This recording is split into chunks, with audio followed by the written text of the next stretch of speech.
you gotta spread your wings and do different things. Like, everybody's done boring stuff, man. Wild out. You see him daily on Dish Nation. It's a family, man. It's almost like a gang that you don't got to get jumped in or out of. But he's so much more than just a DJ and talk show host. The second I get bored, I'm going to find weird things to do on the side that's going to, like, feed my passion. Yeah, he got opportunities, but he definitely made the most of them.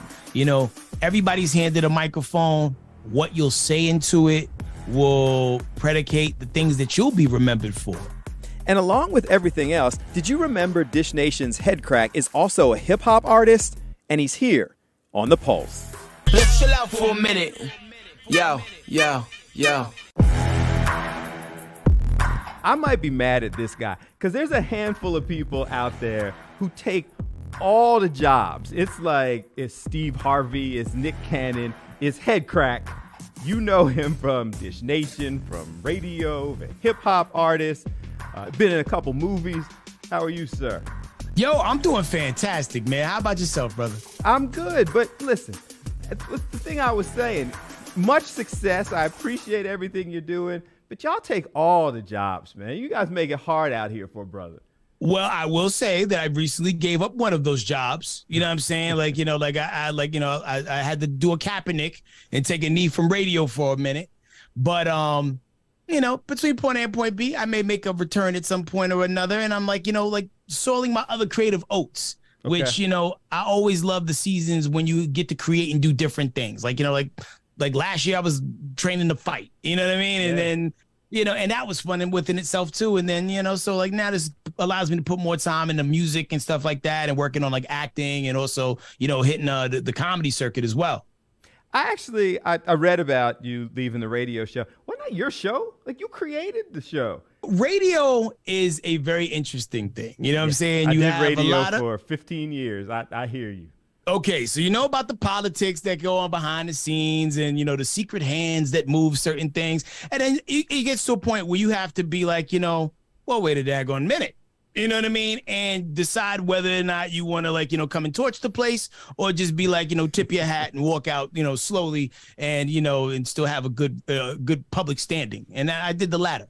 Okay. And the radio show was kind of the foundation for Dish Nation. So all good still with Dish Nation. Oh, no, the Dish Nation is Gucci. You know what I'm saying? It's like the side chick that treats you better. But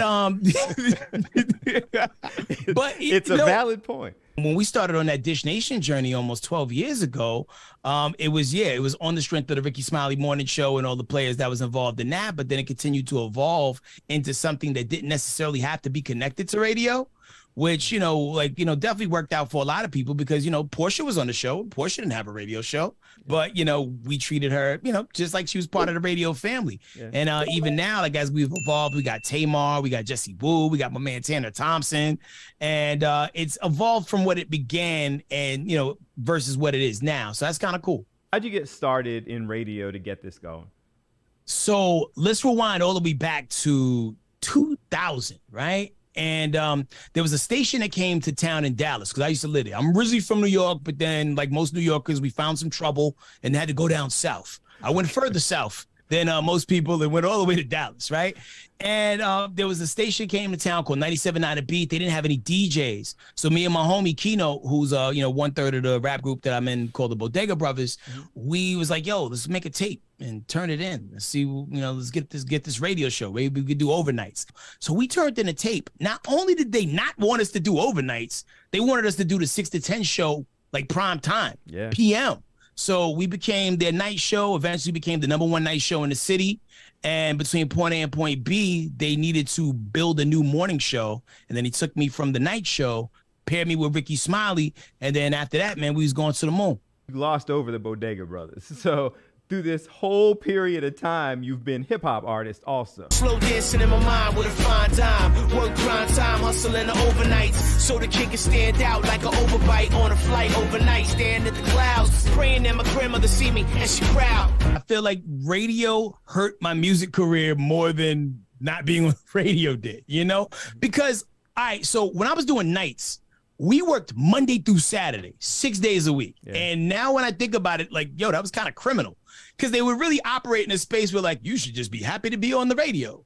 And, but then again, you also look, well, I'm only working 4 hours a day, and like 4.5 if you count the prep time. So it seemed like a sweet deal to someone who was like, barely getting out of his teenage years and getting to like go on the radio and talk crazy and play music. But what it did limit me from doing was like touring. I would use my vacation time to go on tours. Like, I would wait strategically till like the summertime came. And then when the Vans Warped Tour would pop off, I would hop on that tour and hit a bunch of cities I ain't never been to before. And then I'd maybe save my Christmas vacation and like hit some other dates like in the Midwest and up north and whatnot. I feel like radio people are just grinders, man. You go out there because you've had to work crazy hours, you've had to work behind the scenes, you've had to do it not always for a bunch of money. You're just like, all right, next opportunity, I'm in. Yeah, like I don't want to discredit it by saying it's an entry level position in the world of entertainment, but if you come in the radio game and you play it well and you learn about every department and everything that can be done within those four walls, not just being on the air,